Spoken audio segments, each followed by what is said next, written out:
Akkam jirtan babbareeddota ilmaan Oromoo har'aan tana haasawaa bareedaa tokkoon hayyuurraa qabadhee isiniif dhufee yoo isinitti tolee viidiyoo laayik godha. Gaafa tokko qaallichi ijoollee dhiiraa nam sadii qabu tokko ijoollee isaa tana sadanuu walqixa jaalataa dhukkubsatee du'uudhaaf dhiyaannaan galaa yookaan dhaalmaa abbaan ilmoo dhaalchisu. Sanduuqa sadii qopheessee sanduuqa tokko keessatti biyyee naqee tokko keessatti dhoqqee yookaan faltii horii naqee tokko keessatti warqii naqee jaarsa ollaa isaanii tokko yaamee itti kanne imaana. Sanduuqa kana tartiibaan qabiyyee qabu hangafaaf. Sanduuqa dhoqqee qabu kan itti aanuuf sanduuqa warqii qabu quxisuudhaaf naakanni gize isaan gurgurdatanii jeet itti kannee du'e. Hoggoo kana gaafa ijoolleen tun gurgurdattu qaalichi kuyyaamee imaana abbaa keessanii takkaan na bira jira hoodhaa jee sanduuqa sadanuu tartiibaan kanneef. Hogga baran sanduuqni ka hangafaadha akkuma abbaan itti himetti hangafaaf biyyee bee kan itti aanu immoo dhoqqeedha quxisuu isaaniitiif warqii bee.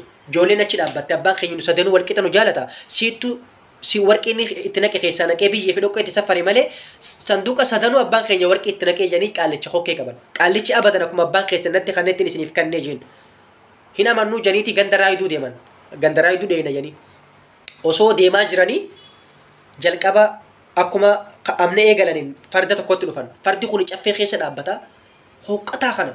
Hay fardi kun caffee bareedduu tana keessa osoo dhaabbatu maaltu sakkatti hoqqisee janii dinqisiifatanii bira dabran. Ammas osoo deemanii farda dhagaa keessa dhaabbatu gabbataa tokkotti dhufan.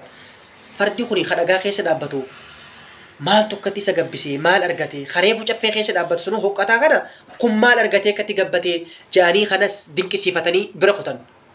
Ammas osoo deemanii qaallittii takkatti dhufan. Qaallittiin tuni qoraan humna ishiitii ol ba'attee guurtee ka'uunii dadhabdee hiixataa jirti. Siin kaafnaa janii gizeetti dhufan lakkinaan hin kaasinaadha.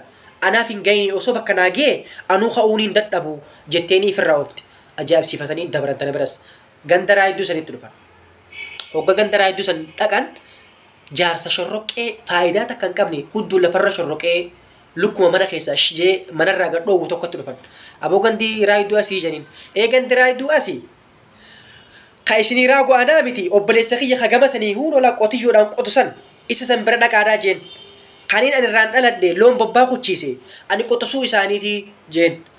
Ati ka qotusuudhaa angamni keessan ka qotiyyoodhaan qotaa jiru maaltu akkatti si dulloomsee jeniin inni nu adda isinii baasaa deemaa isuma bira dhaqaadhaa jeen. Kanas dinqisiifatanii qaallicha bira dhaqan.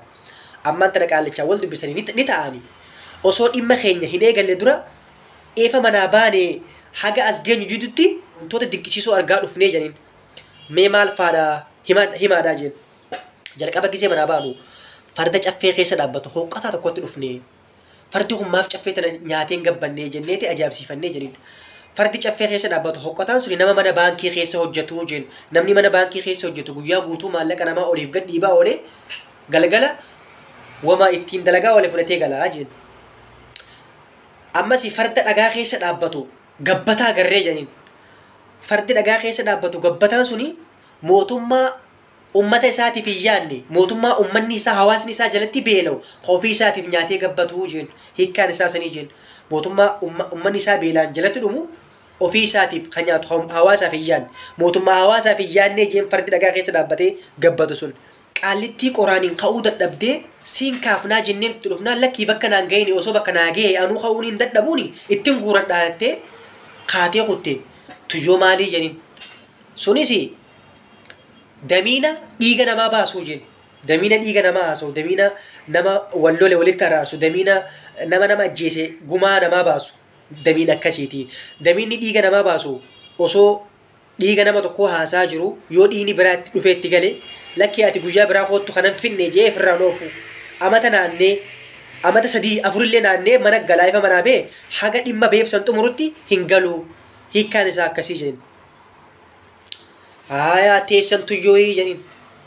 Teessan tun ati hangafa qotiyyoodhaan qotta. Kasirraan dhalate loon bobbaa oofe. Qotusuu keessan maaltu akkasi dulloomsee jeniin. Jennaanii tateenyaa tuni dubartiirraa jeen. Dubartiin gosa sadii. Kanniisa, sonsa, daamuudhaa jeen. Qotusuun keenya akkasi dulloomee lafarra shorroqu suni dubartii sonsa fuudhee jeen. Sonsi galgala ganama suma idda malee damman dammeessu dammasiif kan nun qabu jeen. Kanatti aanu loon bobbaa kuchiise kuni dubartii kanniisa fuudhee jeen. Kanniisni yoo ganama siidde galgala damma si nyaachisa sanii si dandama.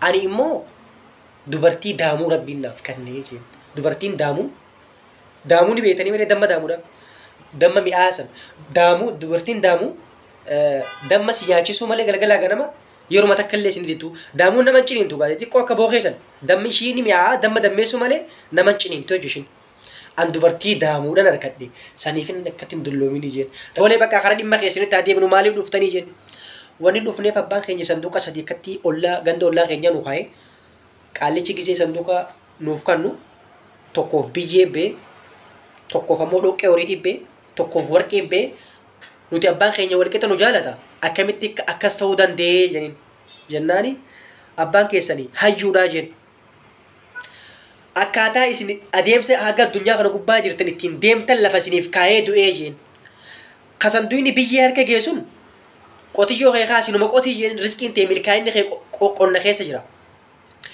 Kasanduuyni dhoqqeedhaa harka geessuun beeladuma horsiiseen milkaa'inni kee beeladaa keessa jira. Kasanduuyni warqiidhaa harka geessuun naggadi jeen milkaa'inni kee naggada keessa jira. Isin of taatanii hojii ittiin milkoottan qabattanii hojjettanii fi sammuu keessan laalee waan isin irra deemtan isiniif kaa'ee deeme sanduuqni sun gorsa malee garagara isin hin baafne abbaan keessan isin sadeen walqixa isin jaalata.